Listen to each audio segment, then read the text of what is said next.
രണ്ടാം പിണറായി സർക്കാരിൻ്റെ 4ാം വാർഷികം ജില്ലകൾ തോറും ആഘോഷിക്കുകയാണ്. മുൻ നവകേരള യാത്ര പോലെ ബസ്സും മന്ത്രിപ്പടയും ഇല്ലെന്നേയുള്ളൂ. നേട്ടങ്ങൾ എണ്ണി പറയാനുണ്ടെന്ന് സർക്കാർ. 5 നയാ പൈസ കയ്യിലില്ലാത്ത സർക്കാർ ദൂർത്തിനിറങ്ങിയിരിക്കുകയാണെന്ന് പ്രതിപക്ഷവും.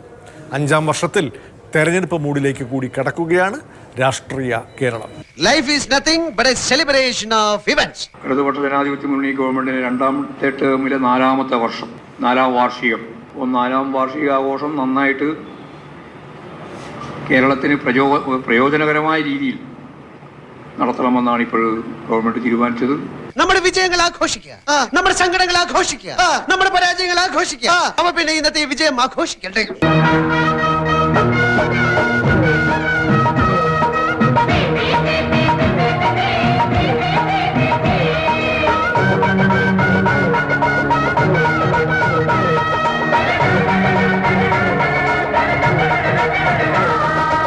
ഇനിയും പുരോഗതി ഉണ്ടാകേണ്ടതായിട്ടുണ്ട്.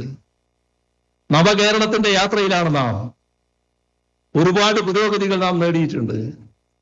എണ്ണി പറയാനുള്ള നാഴികക്കല്ലുകൾ ആ പുരോഗതിയുടെ ഭാഗമായി കാണാൻ കഴിയും. ഇപ്പൊ സമയമില്ലാത്തതുകൊണ്ട് പറയാത്തതാണ്. സുഹൃത്തുക്കളെ, ഞാൻ ദീർഘിപ്പിക്കുന്നില്ല. ദീർഘിപ്പിച്ചോളൂ. എന്തെത്ര ധൃതി? ഇന്ന് വേറെ എവിടെയെങ്കിലും പ്രസംഗമുണ്ടാ? ഇനിയും അത് തുടരേണ്ടതായിട്ടുണ്ട്. ആ കാര്യത്തിൽ ഇതേവരെ നൽകിയതുപോലുള്ള സഹകരണവും പിന്തുണയും നിങ്ങളുടെ ഭാഗത്ത് നിന്ന് ഉണ്ടാകണം.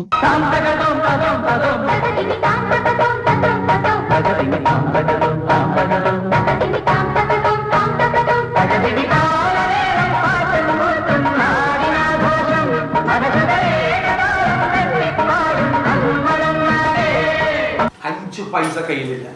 5 പൈസ. ഇത്രയും ദയനീയമായ സ്ഥിതിയുള്ള ഈ സർക്കാരാണ് 100 കോടി രൂപ മുടക്കി, 100 കോടി രൂപയിൽ അധികം മുടക്കി ഈ മാവാങ്ങൽ നടത്തുന്നത്. എനിക്ക് മുഖ്യമന്ത്രിയോട് പറയാനുള്ളത്, അങ്ങ് ദയവ് ചെയ്ത് കേരളത്തിലെ ജനങ്ങളുടെ മുമ്പിൽ ഒരു പരിഹാസപാത്രമാണ്. CPM പ്രവർത്തകർ പലപ്പോഴും പിണറായിക്ക് വാഴ്ത്തുപാട്ട് പാടുമ്പോഴും മുദ്രാവാക്യം വിളിക്കുമ്പോഴും അവർ വിളിക്കാറുണ്ട്, കേരളത്തിലെ വീരപുത്രൻ സഖാവ് പിണറായി വിജയൻ നയിക്കട്ടെ. ഞാൻ പറയുന്നു, കേരളത്തിലെ ധൂർത്തുപുത്രനായ പിണറായി വിജയൻ ഈ സർക്കാരിൻ്റെ 4ാം വാർഷികത്തിന് 100 കോടി ചെലവഴിക്കുമ്പോൾ അദ്ദേഹത്തെ ഈ ശീതീകരിച്ച പദ്ധതികളിലേക്ക് ആനയിക്കുമ്പോൾ ജനങ്ങൾ വിളിക്കും, കേരളത്തിൻ്റെ ധൂർത്തുപുത്രന് സ്വാഗതം. പണം എനിക്കൊരു പ്രശ്നമല്ല. 3ാം ടേം ലക്ഷ്യമിട്ടാണ് 4ാം വാർഷികാഘോഷവും. 3ാം ടേം മറ്റാർക്കും ഉറപ്പില്ലെങ്കിലും പാർട്ടി സെക്രട്ടറി ഗോവിന്ദൻ മാഷിന് അത് ഉറപ്പാണെന്ന് തോന്നുന്നു. ഈ ഇതുപോലുള്ള മാമാങ്കങ്ങൾ ദൂർത്താണ്. ഇതുകൊണ്ടൊന്നും സർക്കാർ രക്ഷപ്പെടില്ല. 3ാം ടേമിലേക്ക് പോവല്ലേ, പിന്നെ ഇതിനെപ്പറ്റി വിലയിരുത്തി നടക്കുന്നത്? കേരളം മുഴുവൻ വിലയിരുത്തി കഴിഞ്ഞു.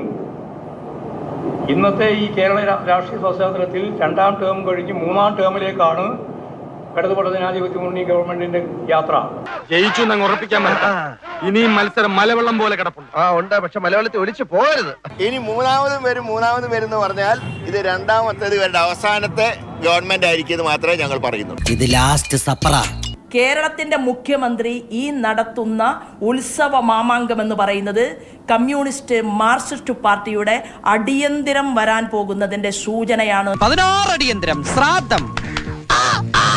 9 വർഷത്തെ ഭരണത്തിന്റെ 4ാം അടിയന്തരമാണ്.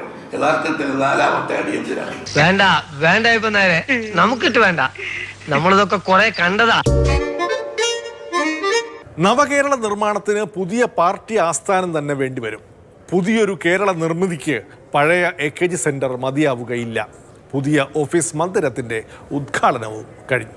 എന്ത് പറ്റി വർഗീസേ? ഇതല്ലേ ഡ്രോയിങ് റൂം? അതെ സാർ.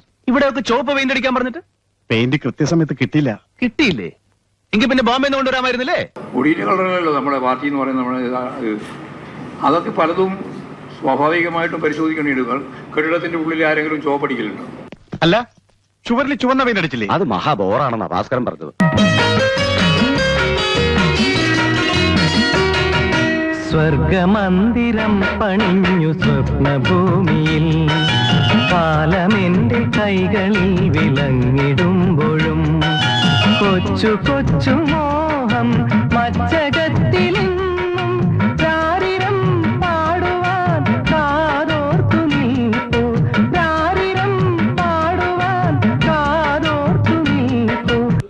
പുതിയ കേരളം സൃഷ്ടിക്കാൻ, നവകേരള സൃഷ്ടിക്കു വേണ്ടിയുള്ള പോരാട്ടത്തിൽ ഒരു മൂന്നാം ടേം ഇടതുപക്ഷ ജനാധിപത്യ മുന്നണി ഗവൺമെന്റ് ഈ കേരളത്തിൽ എത്തിച്ചേർക്കുന്നതിന് വേണ്ടിയുള്ള പ്രവർത്തന കേന്ദ്രങ്ങളിലൊന്നായി ഈ AKG സെന്ററിനെ നമുക്ക് മാറ്റാനാവണം.